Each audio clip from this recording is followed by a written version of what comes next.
Hey friends, Allison here. Welcome back to my channel. Happy Mother's Day to all of my friends that are moms or fill a role as mom or are Mr. Mom. I hope you have a fantastic weekend, and I hope that you are getting the opportunity to play and maybe take in some online crops or in-person crops or just the chance to play. I actually got the time to play a little bit yesterday. I'm hoping to fit some more in this weekend, but we will see.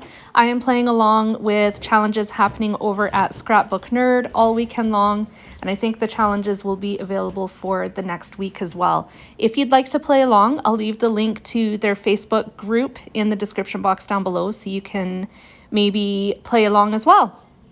So the layout that I created today was created for one of the challenges over at Scrapbook Nerd. The challenge that I played along with was pick 5. So I ended up using stars. I die cut 2 stars with my Cricut, cut 1 in half, and then stitched them together. I'm letting that dry right now. I added some foam to the back of it to pop it up off the page a little bit, just because I had hand stitched on it and it was creating some lift to begin with. So I thought I would just run with it, add the craft foam back there, and pop the entire thing up off my layout base. I also created my own pattern paper. That is also one of the pick 5 options that I chose. I used my Cricut to create that background paper. I chose words that would work really well to describe hunger. So words like famished, hangry, eat, starved, that sort of thing. I used a black pen to write with the Cricut, and then I cut a piece of plain white cardstock using the Cricut as well to create my layout base, which is 7 inches by 8 1/4. This page is not going in a page protector because the 2 stars that I cut and then adhered together with the hand stitching create a pocket, and my photo, which is what I'm working on right now, and the journal card is going to be put inside that pocket. I'm playing with Pinkfresh Studio Some Days. I thought it would work really well for the story about one of the dogs being hungry. His usual way to let us know he is hungry is by kicking his dish around the house. When that doesn't work, he gets vocal. But on this particular day, he just decided to lay on the floor with his front paws in his dish to let us know he was hungry. It looked super cute, totally out of character for him to let us know he was hungry. I was lucky enough to get a picture, and that's what I thought that I would scrapbook. I also was loosely using the Currently Story Kit by Ellie Edwards for this particular story as well, but I found that the products from the kit didn't really work that well to tell this story, I felt. So my starting off point was the Currently Eating 3x4 journal card in the Currently kit. I ended up not using it because I wanted to customize it to a pet, so it was more pet themed than human themed. So that's where this whole idea came from. Here I decided to add some more craft foam to the points on the star so that it would sit a little more evenly and not crater at the points. I'm going to attach it with liquid glue to my layout base. And once that is done, I am going to embellish my photo just a little bit. I printed my photo at home. It's 3x4 inches. And there you can see Freddy Dog with his paws in his dish.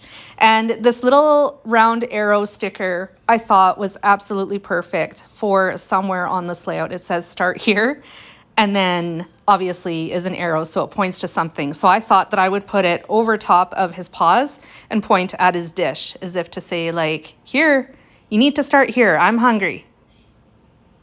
And to fix this, you need to feed me.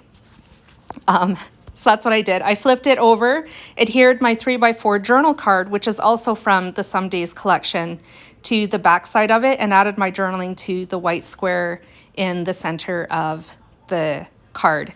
I used some of the other stickers from the puffy sticker sheet and the chipboard, which I'm pulling out right now, to embellish the backside of my photo / journal card. And then I'm going to add a chipboard flare to the star. It was really, really adhered to the carrier sheet. So I tore it, which is fine. I just added some glue to the back of it. And then added it to this white piece of cardstock. I was going to trim it out. I'm going to trim it out. I had planned to do this at the very beginning anyways, because I knew that I wanted the chipboard flare to hang off the edge of the front portion of the pocket. And so that, because it was a sticker, it didn't stick to my photo. I had planned to glue it to some white cardstock and then attach it with adhesive. So that is going to go on the right side of the star and kind of overlap my photo. And that brings me to the end of this layout. It was so quick to make, so much fun too. I love how this layout came together and I'm quite proud of it. Okay, so I don't think I shared with you all 5 items that I chose to create this layout. So stars was one, and like I said, I had cut 1 in half to create a pocket, so I used 2 stars. Stickers was an option, and chipboard as well, so that's 3. Patterned paper in the background, that's number 4, and I used that. And the last one it was to use either a cut apart, a 3x4, or like a journaling card somewhere in your layout as well. So that's it. There's my 5 points. I hope you enjoyed today's video. I hope I inspired you. And if you enjoyed my video, please give me a thumbs up and a like. And if you're new around here, maybe consider subscribing as well. If you are new and have subscribed, welcome. I'm so glad that you're here. And I hope you enjoy what you see. Here are the close-ups, and I'll be back again soon.